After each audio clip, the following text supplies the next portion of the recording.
Hello everybody and welcome to the latest Crafty Simulations video. In today's video, I'm bringing you something a little bit different, because today, for your flying pleasures, I am flying, I can't believe I'm going to say this, the Got Friends Double Ender. Giggity.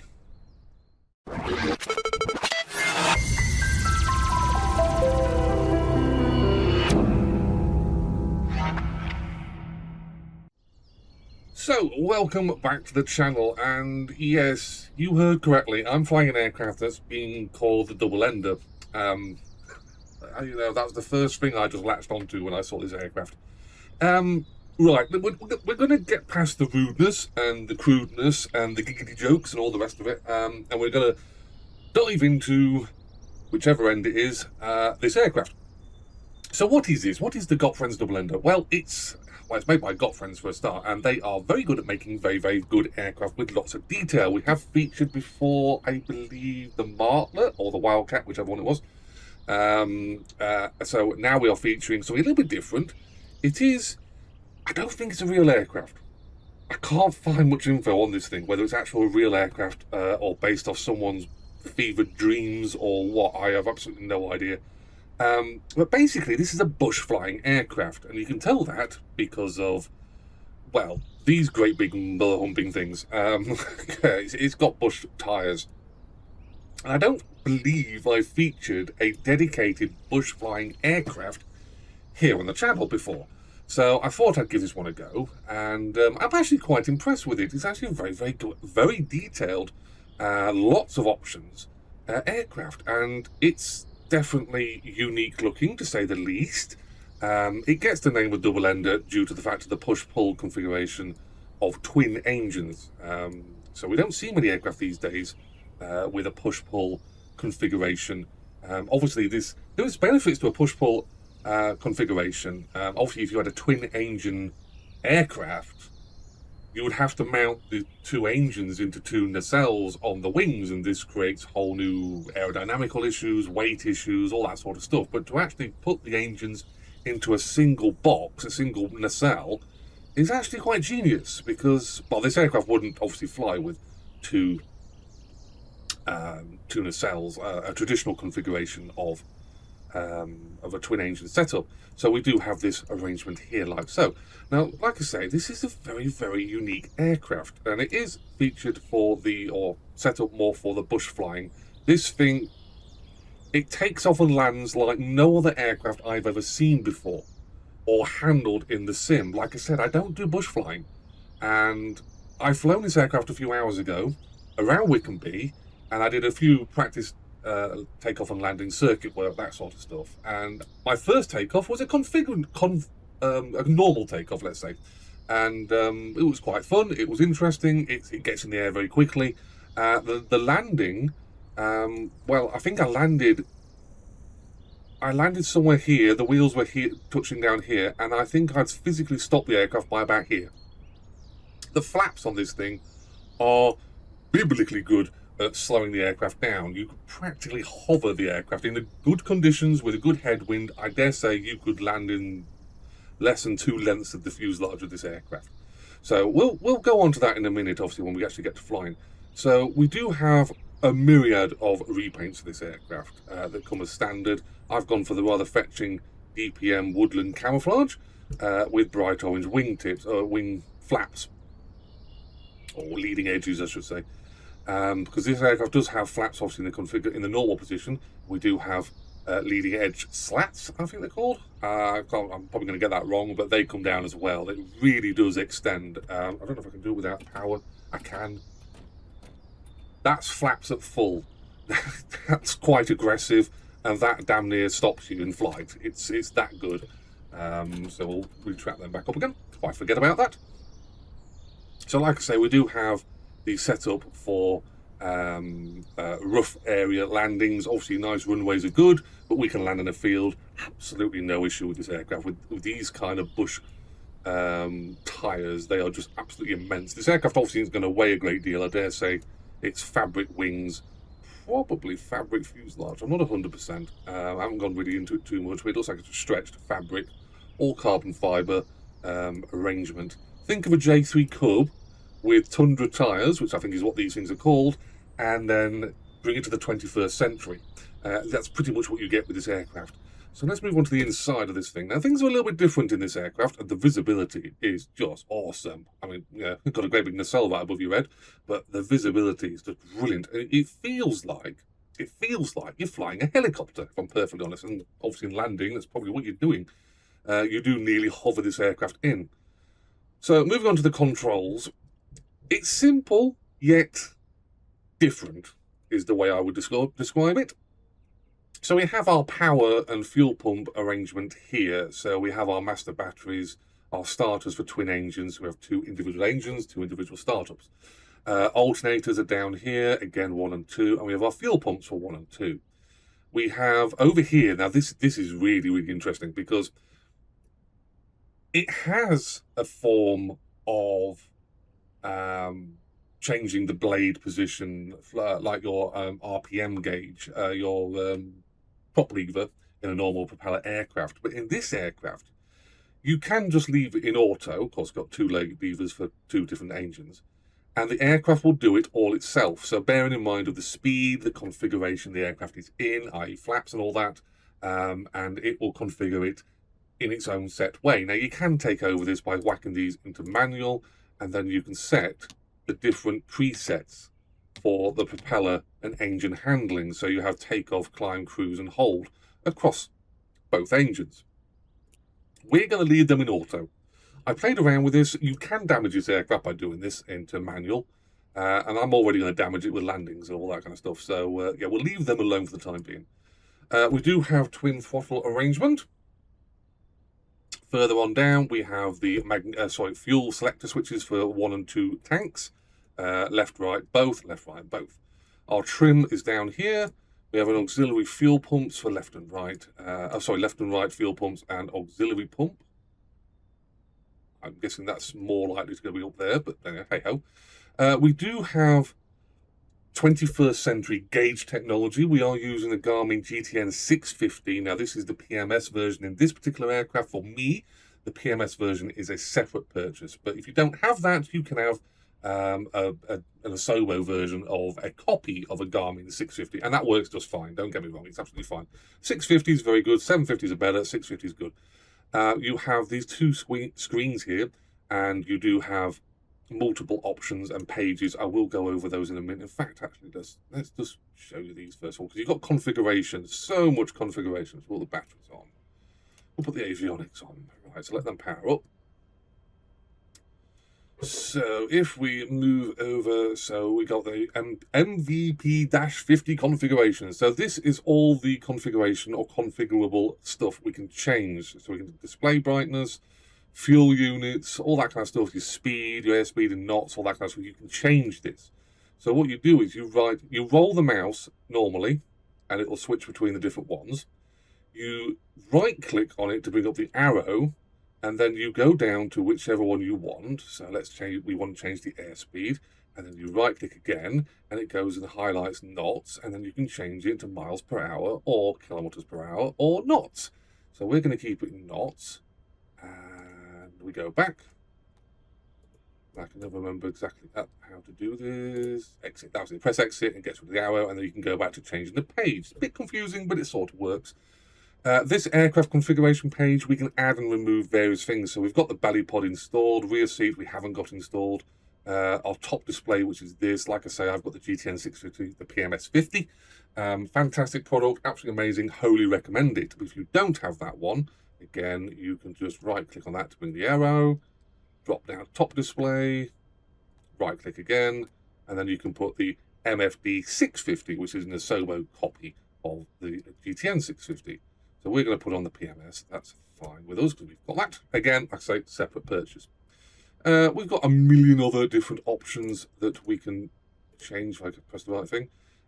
We've got our airspeeds. So we stall at 31 knots on full flaps. Flaps up stall is 39 knots. This thing goes slow and does it very well. We have, what do we got here? So we have, it's the state of the aircraft, so we're on 100% for most things. I haven't flown this aircraft that much. Wear and tear is 100%. 50 on the fuels, that's fine. Liquids, I should say. This is obviously the fuel system, which I do believe was what I was running with in the aircraft. I think it was. I can't remember. So yeah, that's pretty much all the options you have for this aircraft. Got Friends went to town on the repaints and the options that you can have for the various things. Obviously, like I say, you can remove the belly pod. You can add a tent. This aircraft is all about camping, fly into a local area, just land wherever you pretty much want to land, whack a tent out, have a great weekend. And you can do that. You can physically put a tent down. So anyway, we are currently at my favourite airbase, General Airfield Airbase, which is obviously, we can be by Burning Blue Designs, and we're going to go for a little flight. We're going to stay in the local area, and we're going to get the handling of this aircraft. I'm hopefully going to show you just how good of an aircraft this really is. So anyway, I've prattled on now for long enough. So yeah, let's join me back in the cockpit, where I am going to obviously try and start this thing up. Right then, hello from the cockpit of... It's the double ender. I can't say it. It's double ender. Dear me. Right, anyway, let's get this thing fired up. So we have master battery is coming on. Alternators can come on. Fuel pumps can come on. Tanks switch through to both. For starter, we're not going to play around with the trim just yet. Mags are front 1, front 2, rear 1, rear 2. Nav lights are on. Landing lights and strobe lights not required. We do have working fuses if you are so interested in that, and a working ELT as well. So anyway, we are sort of ready to get going, I think. So anyway, let's crack the throttle a bit. Let's get this thing right. Crack the throttle. It says about 7%, I think it is, for starting this aircraft. So anyway, this should be the front engine I'm starting. That's the theory anyway. So anyway, let's get Trackir. So Trackir, thank you. Clear on the left side, clear on the front, clear at the rear. Brakes are set.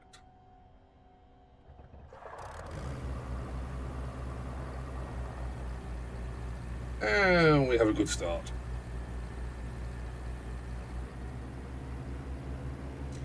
Avionics is coming on.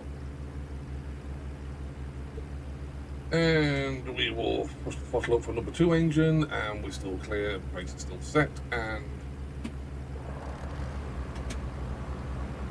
good start on engine number 2. So we are going to squawk for altitude holding, and we're identifying that's fine. So I'm back in the UK, so 7,000 is what we're squawking.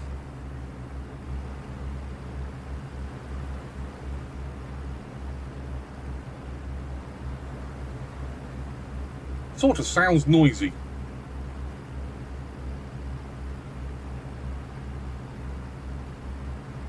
Sort of sounds noisy. Right, so fuel pumps are coming off.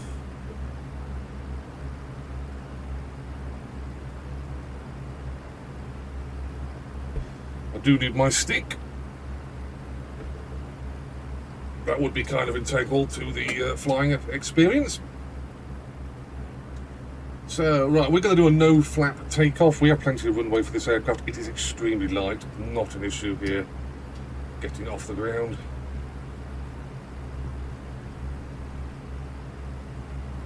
So our engine system, what do they call that anyway? The Air Master system is an auto. That's exactly where we want it.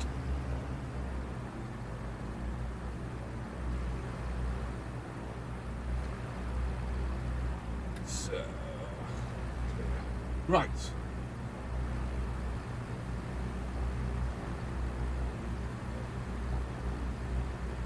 Such a weird little aircraft. Anyway, while I'm taxiing, news of the good variety. This is the first video. The first video that I have super fast internet. Yes, finally, hooray! I've been whinging about this for quite a while. My internet was not good. And today, this is the first video that... Stop here.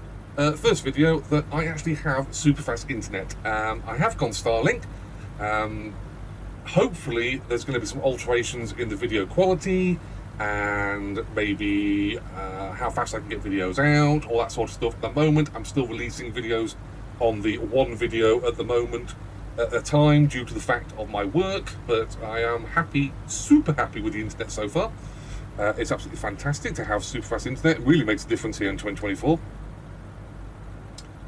Right, so landing lights come on, strobe lights are coming on, pitot heat is not required, mags and everything else is connected up, but that's fine.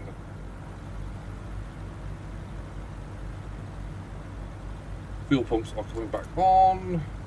Like I say, we're doing a flapless takeoff. It's a weird aircraft. I know it's a tail dragger, but it's a weird view for this aircraft. Anyway, so we are squawking 7,000. That is fine and correct. We're not going to do a run-up.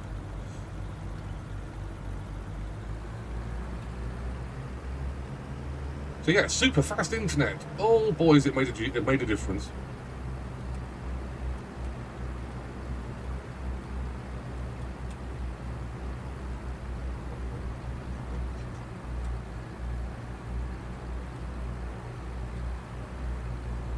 I've had to move a lot of equipment around my PC area to get the the Starlink installed and everything. So a few things are a little bit different at the moment, but yeah, hopefully everything's going to come through on this video as being brilliantly marvellous. Right, coming off the parking brakes, sitting on the wheel brakes, engines are all set, fuel pumps are all set, squawking 7,000.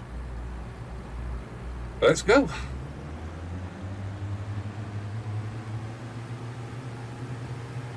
Tail wheels up.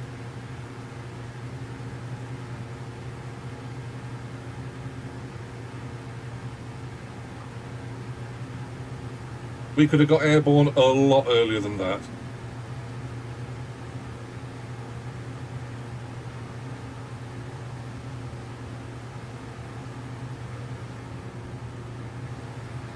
It is such a weird aircraft. I don't know whether it's just the style of cockpit we have here, but it is just so weird.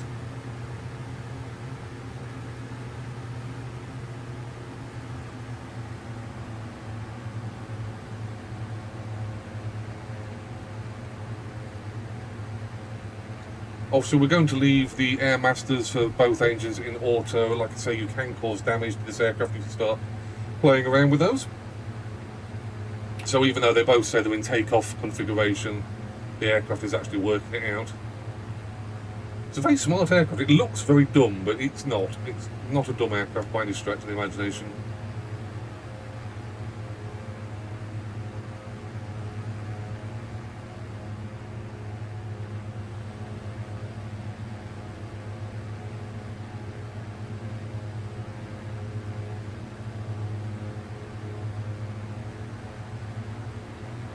It's currently flying at 78 knots. It is so slow, but it's a great experience. It is a bush flying aircraft where you need slow speed handling.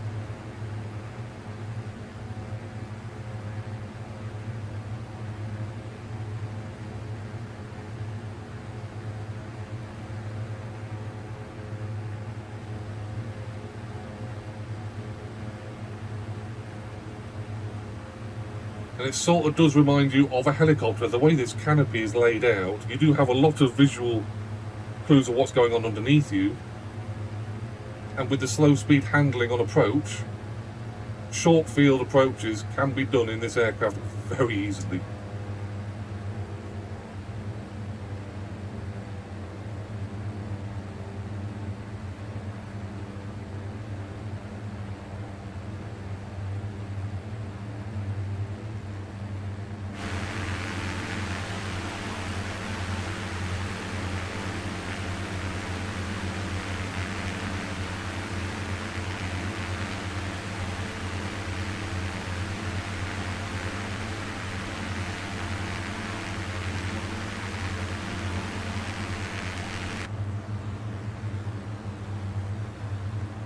Obviously, like I said, there is 17, I think, repaints for this aircraft. Come standard with the aircraft, all sorts of different repaints. One of them replicating a J3 Cub in the yellow, traditional yellow colours that a lot of J3s came out in. And that aircraft is what this reminds me of. Helicopters for the view, but a J3 Cub for handling and flying.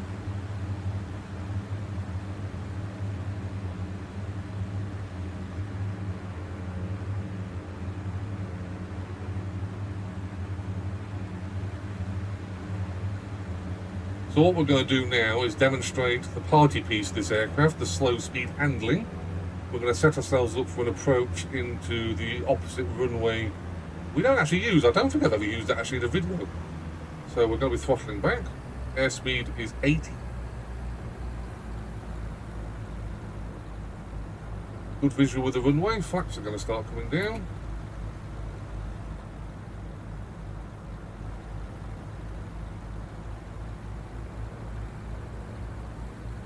The flaps are down one stage, 74 knots, still in the descent. Runway is in sight.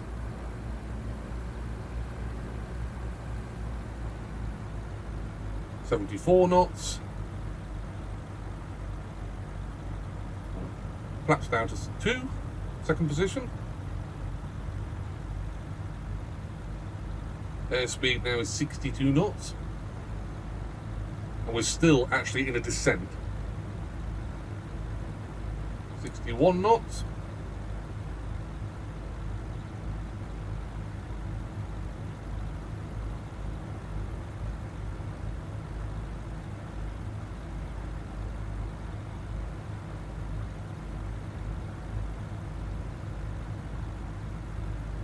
.57 knots. Still handleable, we can still manoeuvre the aircraft. Flaps going down to third position. Now hanging them very low. 49 knots.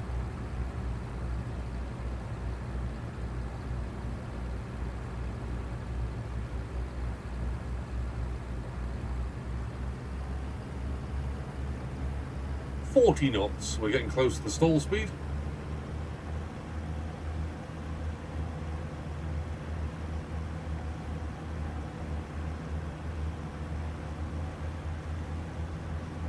.36 knots, this is now right at the limit, slightly throttling up, and going over the runway at 36 knots. I've seen people taxi aircraft faster than this.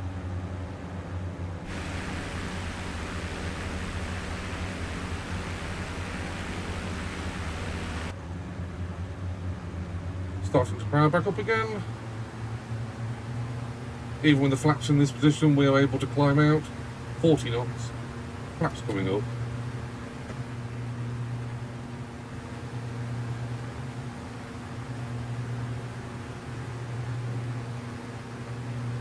Flaps fully retracted.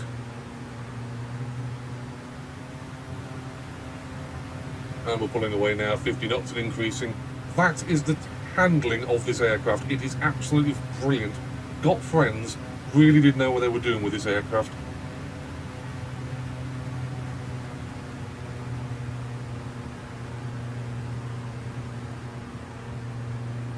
Like I say, it sort of reminds me of the J3 Cub, and I suppose technically it is a 21st century version of the J3 Cub.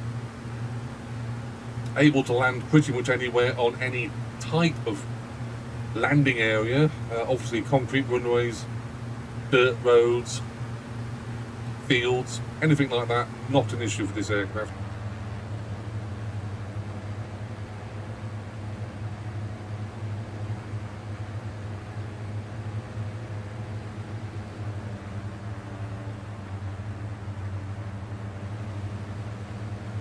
We're still in the local area for Wickenby, even though we climbed out on a high power setting, we're still quite close to the airfield. It's one of those aircraft that just doesn't go anywhere. It just hangs here. It's like a hang glider, just a lot more powerful.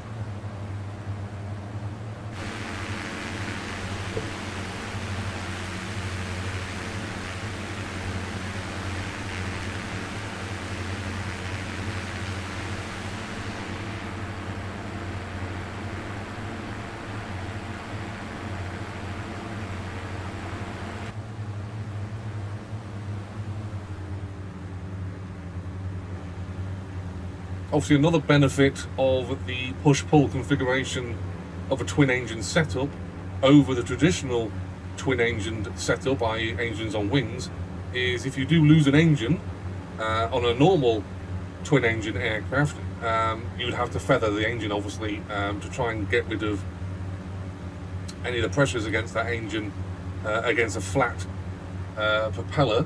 It can cause lateral Gs, I think it is, heavy lateral Gs, yawing movement. Obviously, in this aircraft, we wouldn't have an issue with that because the engines are pretty much one in front of the other.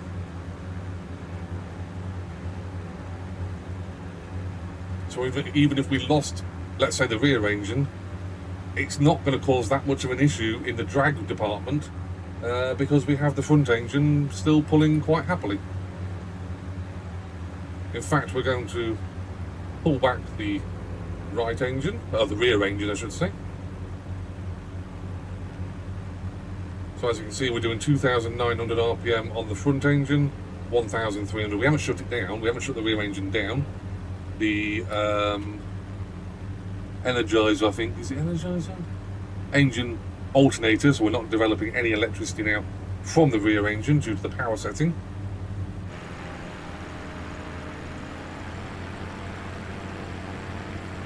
And this aircraft is still happily flying.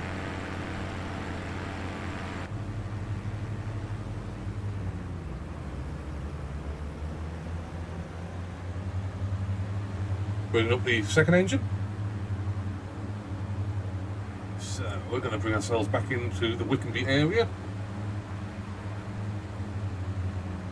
and bring ourselves in for a normal landing. Visibility in this aircraft is excellent, and you might see the frame here. You'd think it'd be causing a bit of an issue, but with Trackir, it's actually not that bad. I've seen worse.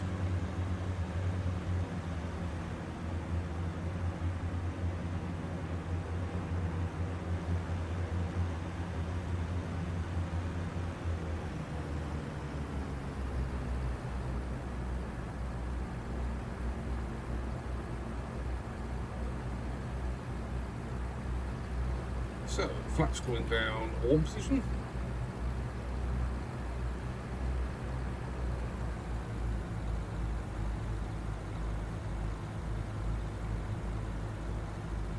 Rather high approach, but we don't really have much of an issue with this aircraft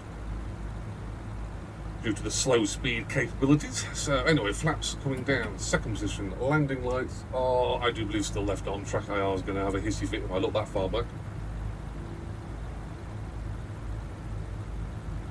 Fuel pumps are on, engines on auto.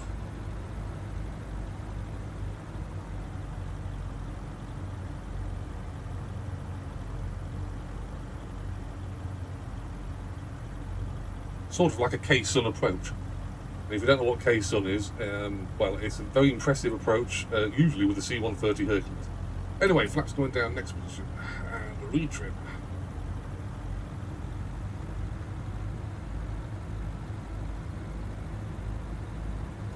.57 knots, still in a descent.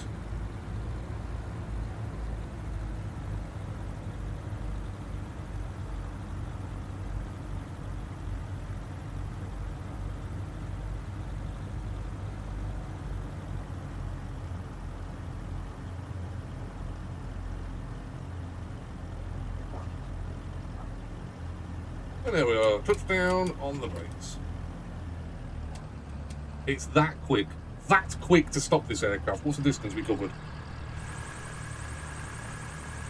That's what? Not even a quarter of the runway.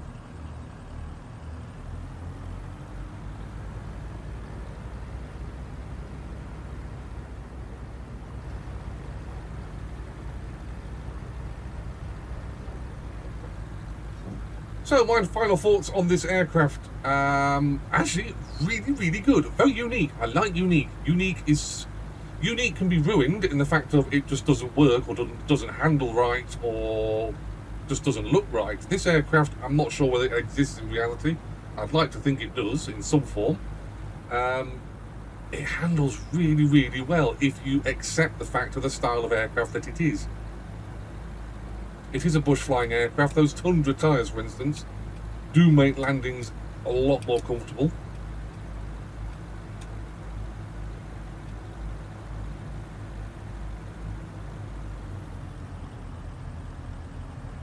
It is available, I think, on, well, by Got Friends themselves. I think it's available on Contrail. I think I saw that. I think that's where I purchased it from. It is a Flight Sim 2020 product, primarily. However, it is fully capable, as you've just seen, for 2024. Absolutely no issues. I haven't found any slight issues with this aircraft whatsoever in the different sims.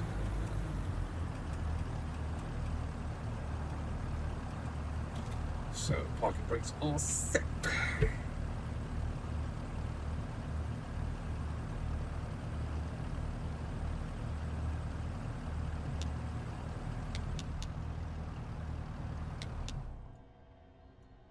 Fuel pump's coming off, alternator's coming off. Avion itself, landing lights off, nav lights off, strobe lights off, mounts are coming off.